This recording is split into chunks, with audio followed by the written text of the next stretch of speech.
Hello and welcome to Ms. Behavior. This is your host, Colette. And I'm Kurt. And we are here to talk about college student conduct, and it is a busy time of year. It is. How busy is it at your school? We are waiting to see reports from people moving out and didn't dump the trash in their room to trashed rooms, or who knows what we'll find. We are knee-deep in what we call the season of celebration, which I love. There is something every week where we get to celebrate our students in some way. A completion ceremony, student leadership banquet next week, I think Monday. So I'm excited for that. Listeners, if you're as busy as we are, you're going to be glad to hear. We're going to try to keep this episode to about 15 minutes.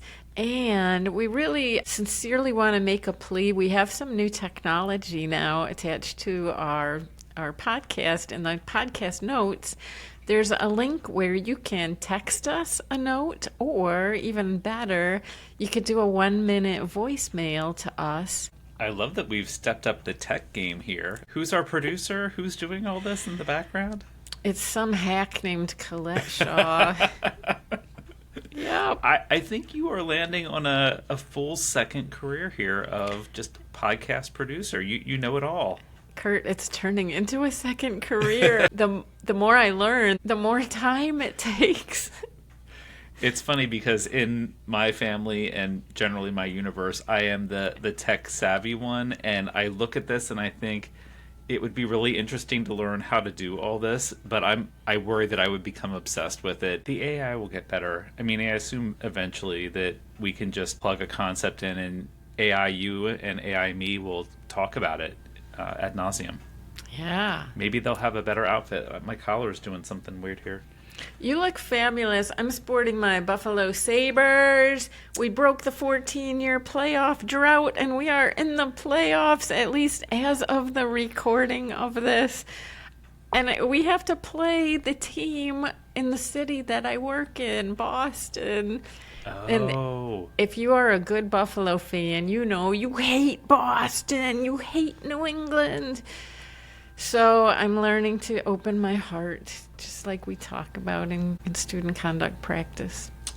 I like the idea of hockey, and I have seen some hockey in person. But, now that heated rivalry is still at the forefront of discussion, maybe I need to revisit this. It's time, and we have a player named Doan on our team, and he's pretty good. Okay. We like Doan, and so we need another Doan in the Buffalo Mafia, Kurt.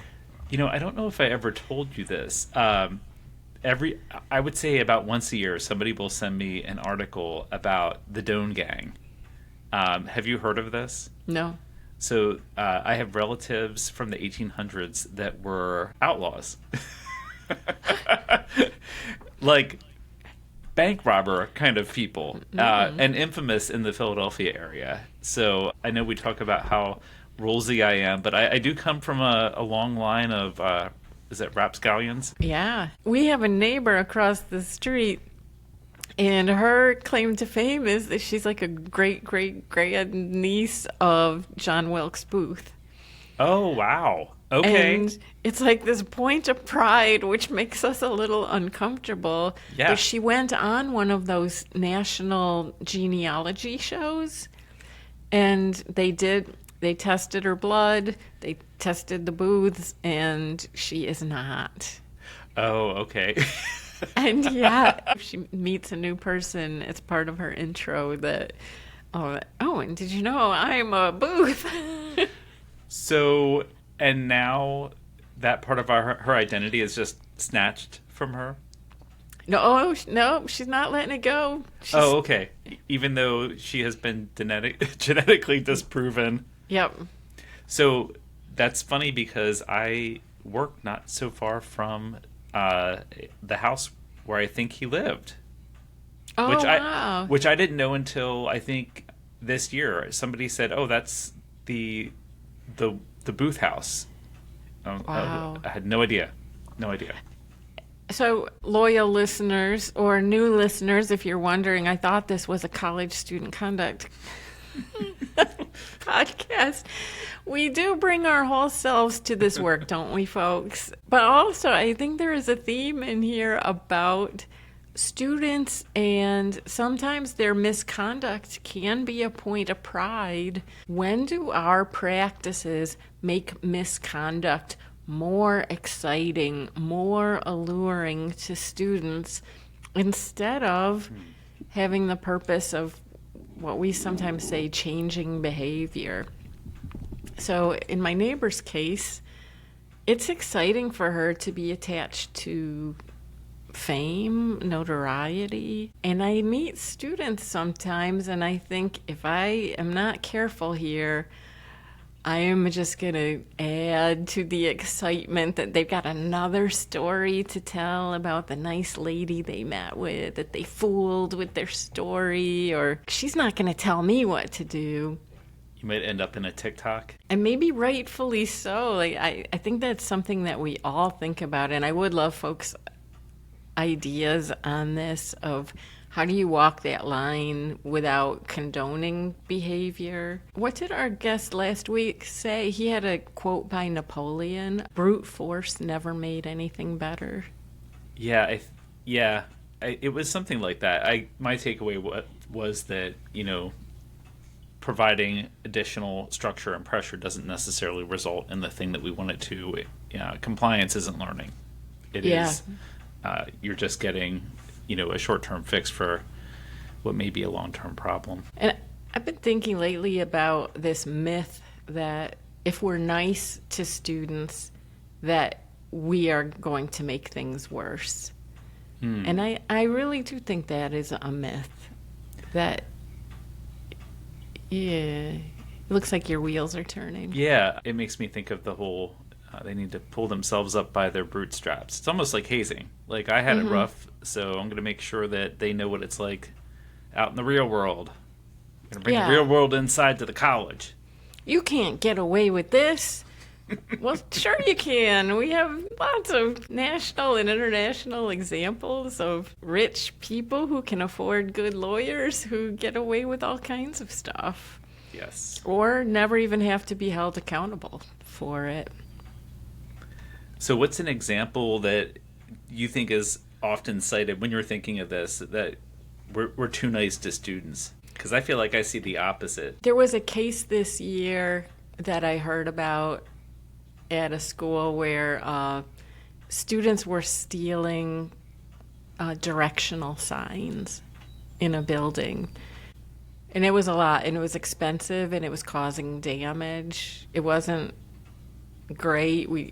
It could put people at risk, like if first responders are in the building, in a smoky building, and they can't find where the stairwell is. It reminds me, there was an old Freaks and Geeks episode where the father was like, people are gonna die. Everything was, if you smoke a cigarette, you're gonna die. If you drink a can of beer, you're gonna die. And so there is a small chance that something could happen and someone could die.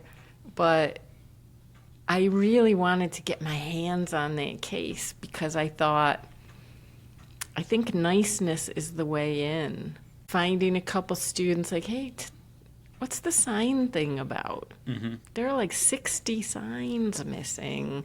Is this like a prank? Is there a game going on? Is this revenge because students feel like they've been treated poorly by staff? Is this just random? It doesn't see 60 is not random. Awesome artwork. I mean, Yeah. And that rebellious part of me thinks, ooh, that sign is a trophy in somebody's room. And so that's one where I'm like, I think I could crack that case. And right now, all the threats and the guilt trips are not cracking the case. It's causing some doubling down. There's somebody in my neighborhood. We walk around at night, and they had the garage open the other night, and they had 2 street signs hanging in their garage. And it's odd to me.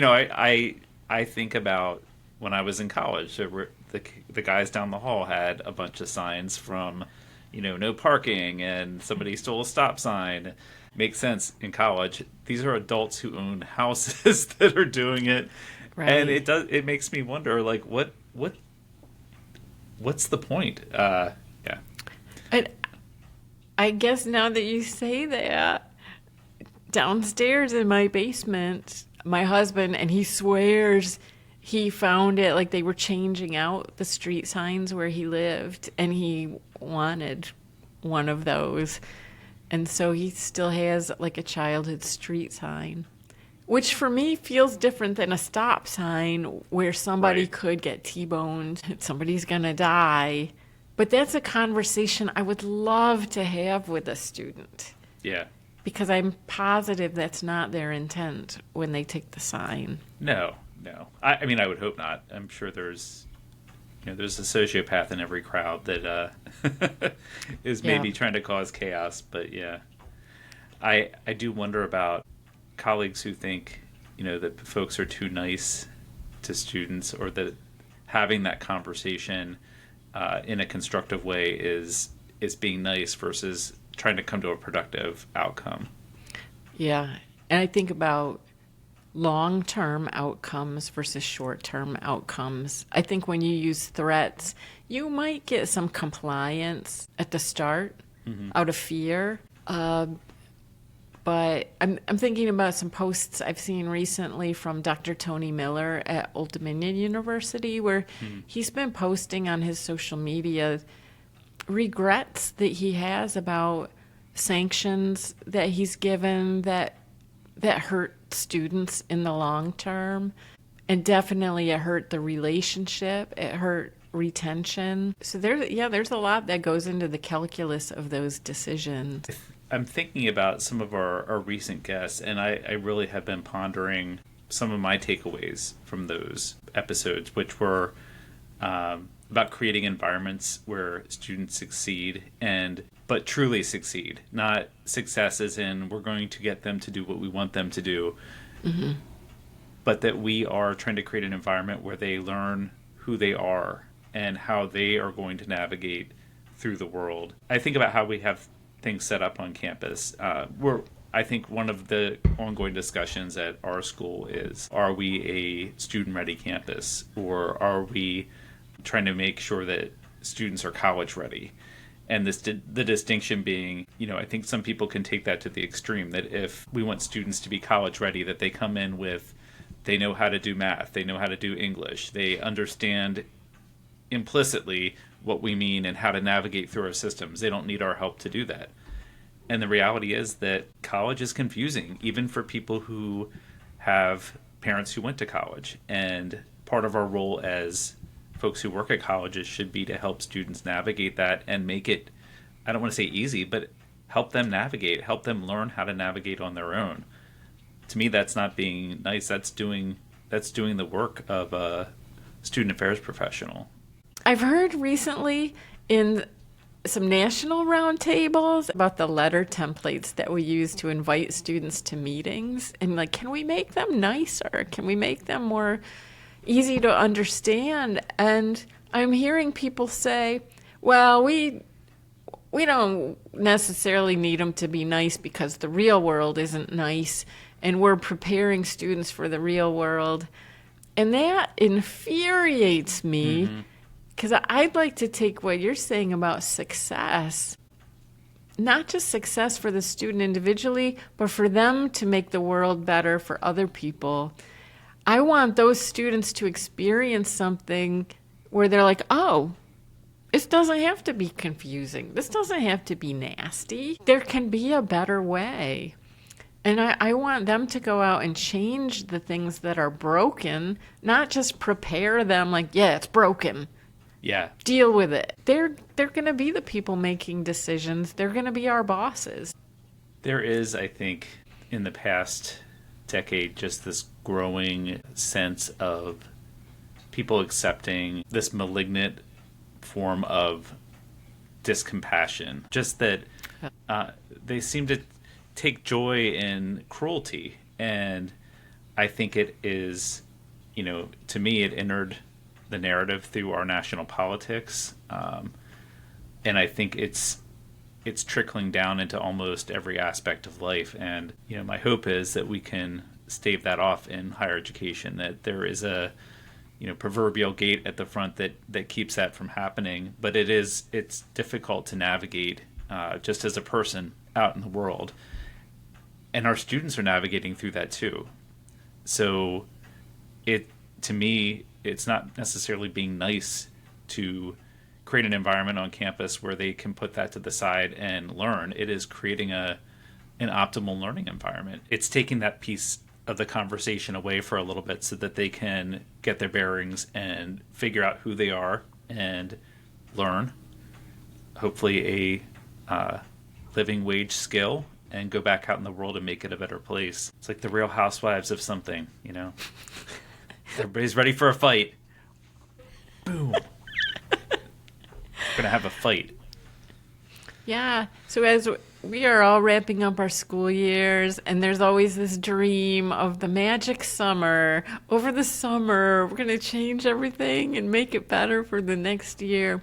Let's make that real, folks.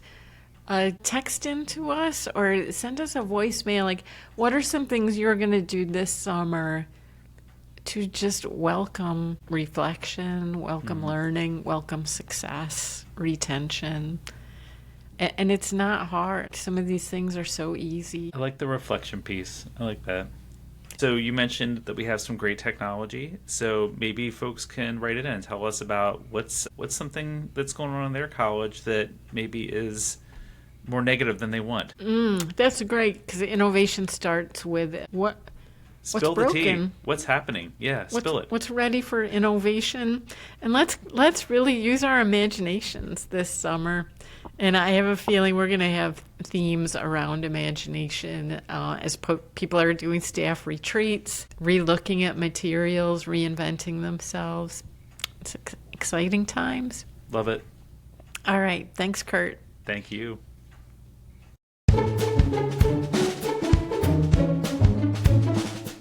Misbehavior is written and produced by Colette Shaw and Kurt Doan. Theme music was written and performed by Kevin MacLeod from incompetech.com.